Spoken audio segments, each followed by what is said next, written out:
Bonjour et bienvenue dans cette nouvelle vidéo. Aujourd'hui, on va voir 4 astuces pour travailler avec son bébé à la maison.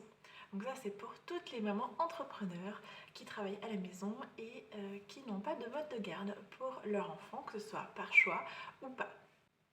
Si tu ne me connais pas, je suis Mélissa, j'ai bientôt 30 ans, je suis maman d'une petite fille de 4 ans et d'une fille de 4 mois. Je suis entrepreneur depuis 5 ans et j'aide les femmes à retrouver leur indépendance financière, surtout les mamans, et à se reconnecter à leur souveraineté. Je fais juste une petite parenthèse, petit disclaimer, chaque maman fait ce qui est bon pour son bébé. Les astuces que je vais donner aujourd'hui ne seront peut-être pas applicables par tout le monde, mais voilà, si tu es une maman en devenir, ça pourra peut-être te servir de le savoir à l'avance. La toute première astuce, c'est tout simplement de profiter des siestes et de travailler quand bébé dort. Alors, il y a cette fameuse astuce de il faut dormir quand bébé dort, il faut se reposer, etc. Mais moi, mon astuce, en fait, c'est de tout simplement travailler et faire ce qu'on a envie d'accomplir pendant que bébé dort. Alors, comment faire? Parce que généralement, en fait, dès que bébé dort, c'est là où on se met à commencer à faire toutes les tâches dans la maison, à passer l'aspirateur, à faire du nettoyage, du ménage, etc. Et bien moi, tout simplement, comment je fais, c'est que je fais ces choses-là avec bébé réveillé. Alors quand ils sont bébés, je le fais en portage, ça va être ma prochaine astuce. Mais sinon, quand les bébés, enfin les enfants sont un peu plus grands, tout simplement, je les fais avec eux, ça les fait participer et généralement les enfants adorent ça, ils adorent nous aider dans les tâches du quotidien. Du coup, je ne le fais plus du tout pendant les siestes, je prends vraiment les temps de sieste pour moi, soit pour moi personnellement, soit pour travailler.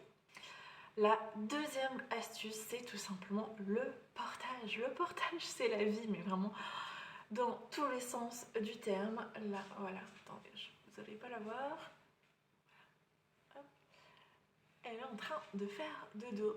Et sachez que vous pouvez porter vos enfants même très âgés. J'ai porté ma première fille jusqu'à 3 ans, jusqu'à ce que je tombe enceinte. Si je n'étais pas tombée enceinte, je pense que j'aurais continué à la porter.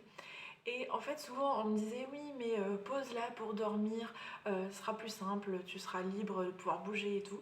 Et en fait, moi, j'ai toujours préféré qu'elle fasse la sieste sur moi en portage, parce que tout simplement, sur moi en portage, elle faisait 1 heure de sieste, 2 heures de sieste, des fois, voire même plus. Et du coup, je pouvais accomplir beaucoup de choses de cette manière-là.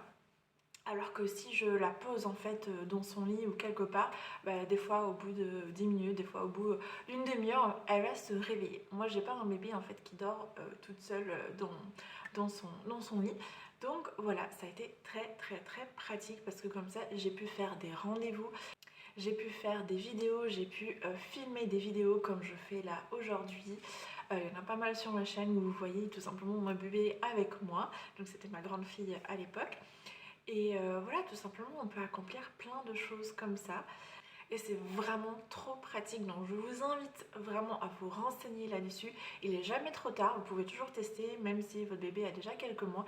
Essayez parce que vraiment, le fait d'être en portage, ça les rassure. Ils sont sur nous, ils ont notre odeur, ils sont vraiment coucounés et rassurés. Et nous, on peut vraiment être libre, avoir les mains libres. Alors c'est encore mieux le portage dos, donc pour un nouveau-né c'est pas forcément conseillé, c'est plutôt un portage devant, ça m'arrive aussi. Mais voilà, vraiment renseignez-vous, contactez une monitrice de portage et lancez-vous parce que ça vaut vraiment le coup. La troisième astuce, c'est tout simplement de rajouter un ballon de gym avec le portage. Parce que avec ma première fille, j'étais obligée de faire les 100 pas. Voilà, parce que le mouvement, en fait, ça les berce. Donc du coup, j'étais là en train de sautiller pendant 3 heures. Et c'était quand même assez fatigant. Et du coup, quand on doit faire un travail sur l'ordinateur ou voilà, faire quelque chose où on est plutôt statique, c'était plus compliqué. Du coup, le ballon, c'est hyper pratique, tout simplement. Je la mets en portage et ensuite je sautille sur le ballon. J'ai pas besoin de bouger, je suis juste là devant mon ordinateur. Et du coup, si par exemple il y a un petit réveil, ça permet de la rendormir. Ou alors, voilà, si elle est un petit peu grincheuse, le ballon avec le portage, vraiment ça l'apaise et du coup après elle peut s'endormir facilement. Quatrième astuce qui n'est pas forcément possible pour tout le monde, ça dépend des choix que l'on a fait et je respecte totalement, c'est tout simplement l'allaitement. Vraiment le combo portage, ballon plus allaitement. Voilà, en train de se réveiller, je parle un peu fort, un peu plus fort que d'habitude. Donc je disais le combo portage, ballon plus allaitement, c'est vraiment magique, mais vraiment. Parce que voilà, si bébé il a faim, et bien en fait on n'a pas besoin de se lever, d'aller préparer le biberon, etc., d'interrompre ce qu'on était en train de faire. Donc si elle est en portage devant, je peux tout simplement lui donner la tétée de cette manière-là et continuer à travailler et ne pas être interrompue. Parce que ce qui est le plus frustrant en fait quand on travaille à la maison, quand on est en train de faire quelque chose, c'est tout simplement d'être interrompu. Tout le temps et plusieurs fois. Donc de cette manière-là, c'est vraiment beaucoup plus efficace parce que j'ai tout à portée de main, on va dire ça. Et ça permet vraiment de travailler par exemple 2-3 heures d'affilée. Même si elle est réveillée en portage, voilà, ça dépend, ça peut le faire aussi. Voilà, c'est adapté. Et puis dernière chose, c'est pas vraiment une astuce, mais bon, ça paraît évident, mais je le mentionne quand même, c'est tout simplement de nous s'adapter au bébé et ne pas faire en sorte que le bébé s'adapte à nous. Tout simplement parce que le bébé a des besoins, en plus ça peut varier, des fois il y a quelque chose qui peut très bien fonctionner et puis au bout d'une semaine en fait il faut tout réapprendre parce que le bébé a changé de rythme, il y a une autre manière de faire, en fait il faut tout le temps s'adapter et trouver en fait des nouveaux rythmes et des nouvelles manières de faire. Ce qui fonctionnait hier peut ne pas fonctionner aujourd'hui.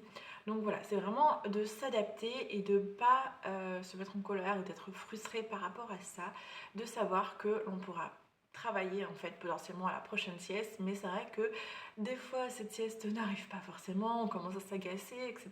Donc on rentre dans un cercle vicieux où bébé ressent notre stress, etc. Et c'est pas du tout productif et du coup on a l'impression de ne pas réussir en fait à travailler.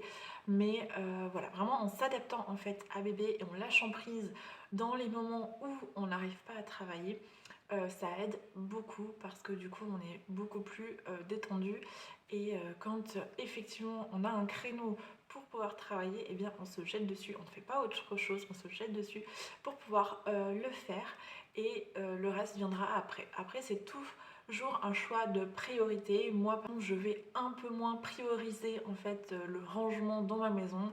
Il y a plein de choses qui vont peut-être traîner, voilà, ça sera pas forcément nickel, mais je préfère en fait prendre ce temps-là pour moi, pour mon travail et pour m'épanouir parce que c'est important aussi en tant que maman de s'épanouir. Alors quand il commence à être un petit peu plus âgé, à ne plus trop faire la sieste, l'astuce est de repérer quelles sont les activités qui demandent beaucoup de concentration et dans lesquelles en fait ils peuvent vraiment être absorbés dedans et pouvoir par exemple y passer 15-20 minutes tout seul, tranquille. Donc pour ma fille c'est par exemple les puzzles, donc du coup je la lance sur un puzzle et je sais que je vais avoir peut-être 10-15 minutes tranquille pour pouvoir accomplir des choses, c'est pour répondre à des mails, faire un coup de fil ou ce genre de choses. Voilà, c'est toujours pratique. Pour finir, je vous souhaite beaucoup de succès dans votre activité et surtout n'hésitez pas à aller voir mes autres vidéos si tu souhaites augmenter tes revenus tout en étant maman à la maison. Contacte-moi et on verra ce qu'on peut faire ensemble. J'ai des solutions, donc voilà, n'hésite vraiment pas.